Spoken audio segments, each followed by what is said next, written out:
Regarding his publication of his enemies list, Mr. Patel proclaimed, "The manhunt starts tomorrow," and reposted a video depicting him taking a chainsaw to his political enemies. Is that you, Kash Patel, reposting that at the top of that page? Senator, I had nothing to do with the creation of that meme. Is that you reposting it, was my question. And that's me at the top. What happens when a nominee for the FBI's top job faces warnings not just from Democrats, but from Trump's own inner circle Bill Barr, Gina Haspel, John Bolton, who all say he's unqualified and even dangerous? This hearing on Kash Patel wasn't just business as usual. It was a full-blown alarm bell about what could happen if Trump regains control of America's law enforcement machinery. From pardoning violent rioters to openly threatening journalists, this nominee raises one central question. Are we on the verge of turning the FBI into a political weapon?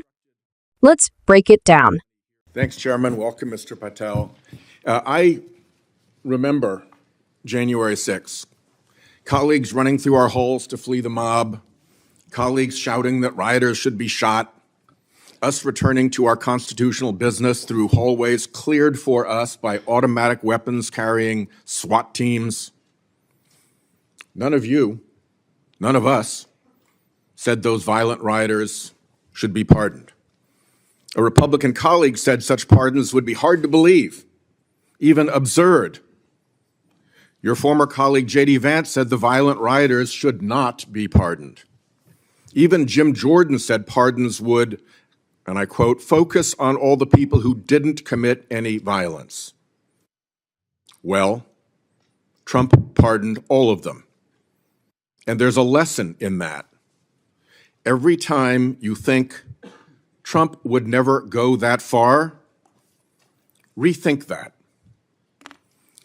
We all seem to agree that violence against police is unacceptable, yet more than 600 people who physically attacked Capitol Police officers were just put back on the street, part of a 1,500-person personal Trump army, now out there with people who have proven themselves willing to do violence on Trump's call. In only 10 days, some are already back committing crimes. We've also tried as a committee, together, to address the dangers of illicit drug sales over the internet, and I assume we're all against murder for hire. But Trump also just pardoned a dark web operator sentenced to life in prison for trafficking illegal drugs online and accused of soliciting murders for hire. Those pardons, as Mr. Patel has said, are a mistake, but they are also a signal that we are entering a strange and dangerous time. That is the context for today's hearing. Warnings that the FBI could become Trump's enforcer, use the powers of law enforcement to stifle speech and dissent, punish political rivals of either party, and hand out free passes, get out of jail free cards to violent supporters are warnings we should heed. Here are some warnings of this nominee's Trump administration colleagues. Former Attorney General Bill Barr said, "This nominee has virtually no experience that would qualify him to serve at the highest level of the world's preeminent law enforcement agency," end quote, "and we would never be able to command the respect necessary to run the day-to-day operations of the Bureau." That's for the deputy position. Former CIA Director Gina Haspel was reported threatening to resign rather than have this nominee serve under her. John Bolton, Trump's former national security advisor, said, "I didn't think he was qualified. I was forced to hire him." Trump's deputy national security advisor, the nominee's former supervisor, said, "His ideas are ludicrous. He's absolutely unqualified for this job. He's untrustworthy. And it's an absolute disgrace to even consider an individual of this nature." That's from Republican appointees who worked with him. And here's what this nominee himself has said about using his office to prosecute journalists. We will go out and find the conspirators, not just in government, but in the media. We're gonna come after you, whether it's criminally or civilly. Is that a correct quotation, Mr. Patel? Senator, that's a partial quotation, But it's correct. in part. Regarding his publication of his enemies list, Mr. Patel proclaimed, "The manhunt starts tomorrow," and reposted a video depicting him taking a chainsaw to his political enemies. Is that you, Kash Patel, reposting that at the top of that page? Senator, I had nothing to do with the creation of that Is that meme, you reposting it, was my question. and that's me at the top. You said FBI agents were responsible for the violence on January 6th, and I quote you here, "beyond a reasonable doubt." Is that what you said? That's completely incorrect, and I appreciate the opportunity to address that. I'll give you an opportunity in writing, but this is my time now. Have at it. An Inspector Attorney General investigation found that that was false. And you said we should impeach judges who rule against Donald Trump, who are, in your words, political terrorists. When this nominee tries to explain all this away, keep one thing in mind. He's testified under oath before a Colorado judge who presided over a Trump case in which he was a witness. And the judge found, and I'm quoting here, he was not a credible witness.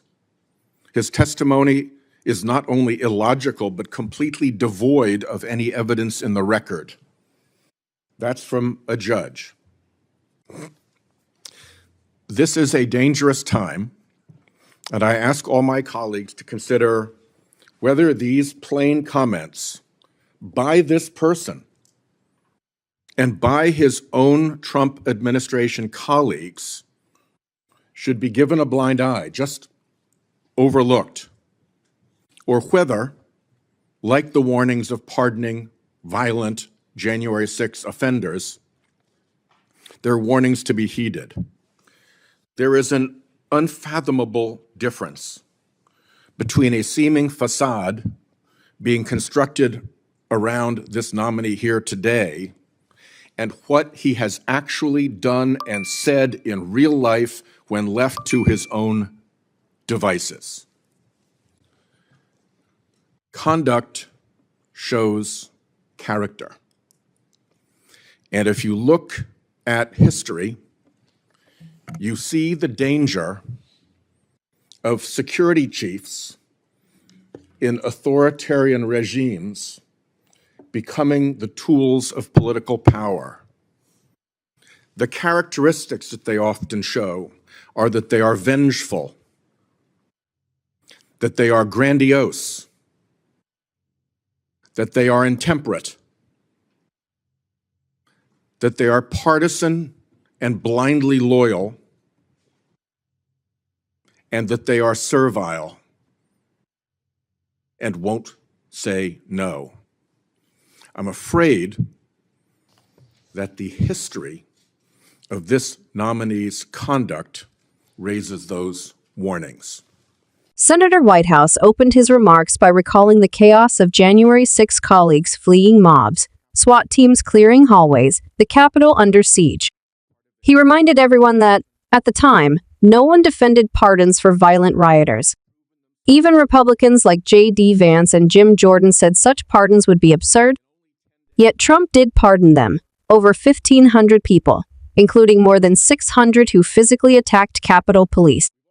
That's not just revisionist history, it's a preview of what unchecked power looks like.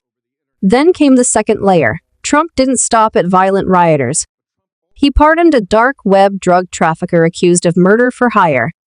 Whitehouse's point here was chilling. Every time you think Trump wouldn't go that far, think again. He already has. Now connect that with Patel. Trump allies like former Attorney General Bill Barr said Patel has virtually no experience to command the FBI. John Bolton called him absolutely unqualified. Even Gina Haspel threatened to resign over him. These aren't partisan critics. They're Trump's own people. That alone should give the Senate pause. But then we get Patel's own words. He's on record saying he'd go after journalists both criminally and civilly. He reposted memes with chainsaws aimed at political enemies. He talked about manhunts for his so-called enemies list.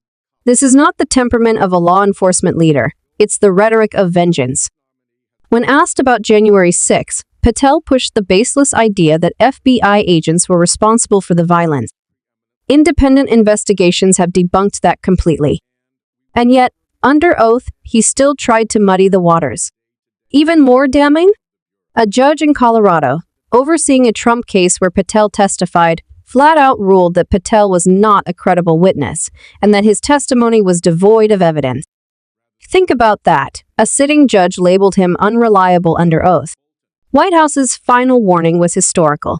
Authoritarian regimes often elevate loyal enforcers who are vengeful, partisan, and blindly loyal to one man. That's the danger here. The question is whether the Senate will heed the warning signs or look away as Trump installs someone unqualified, untrustworthy, and openly hostile to democratic norms into one of the most powerful law enforcement jobs in the world. So here's the bottom line. This isn't just about Kash Patel. It's about whether America is willing to let the FBI become a political weapon in the hands of one man. The warnings from Bill Barr, Gina Haspel, John Bolton, and even a federal judge couldn't be clearer. The stakes here go beyond politics, they go to the survival of impartial justice in America. Now I want to hear from you. Do you think Patel's nomination is a genuine threat to democracy, or are critics overstating the danger? Drop your thoughts in the comments, I'll be reading them. And if you found this breakdown helpful, make sure to like this video, subscribe to the channel, and hit that notification bell so you don't miss the next deep dive into these critical hearings. Because the more we shine a light on these moments, the harder it becomes for power to operate in the shadows.